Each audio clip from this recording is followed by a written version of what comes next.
In October 2025, Cameroon goes to the polls yet again. But the incumbent, Paul Biya, has ruled this country since 1982. That's over 4 decades. Why does he still cling to power?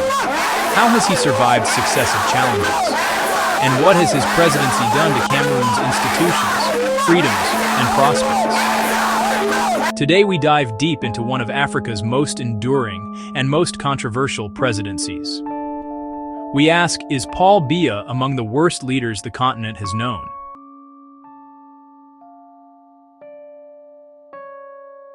To understand Biya, we must rewind to Cameroon's post-colonial years. Paul Barthélemy Biya Abi Mvondo was born on 13 February 1933 in Mvomakaa, then French Cameroon. After independence, Amadou Ahidjo became first president, and Biya rose through the ranks, joining the presidency as Secretary General, then becoming Prime Minister in 1975. In November 1982, Ahidjo surprised many by resigning. Biya, as Prime Minister, assumed the presidency. He inherited a centralized, single-party system, but with instability underneath the surface. Regional, tribal, and linguistic divisions between Anglophone and Francophone regions would soon test his leadership. Very early in his rule, Biya faced a coup attempt in 1983-84, which he used to purge rivals and centralize authority. Through the 1980s, he maintained a one-party state under the Cameroon National Union, later CPDM. Opposition was weak or repressed. Facing internal and external pressure by the early 1990s, he allowed multi-party politics, but only under tight constraints. Parties existed, but the state apparatus remained firmly under his control.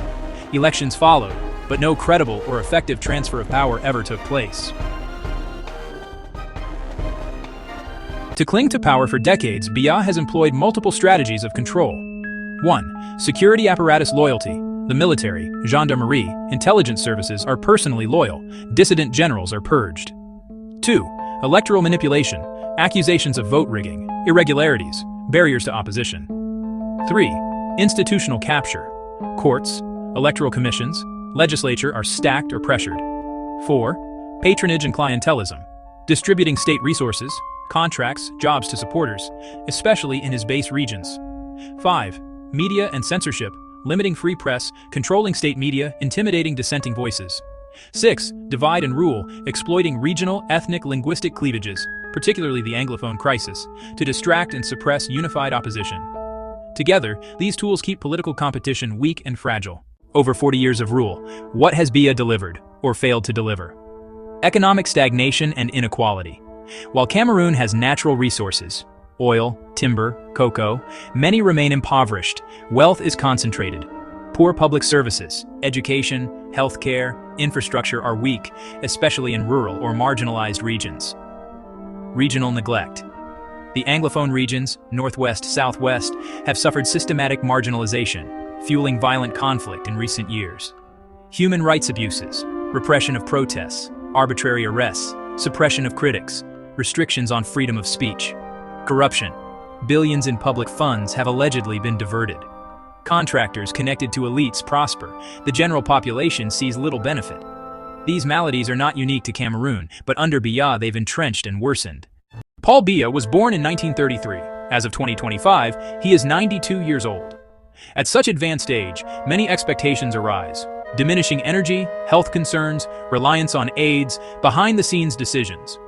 Yet, rather than stepping aside or organizing generational renewal, he continues to run again for yet another term. In practice, much of the actual day-to-day running of government is delegated. But the central symbolic power remains his, and with it, the prerogatives to reward or punish. Let's look at more recent years. In 2008, the Constitution was changed to remove presidential term limits, explicitly enabling Biya to run indefinitely.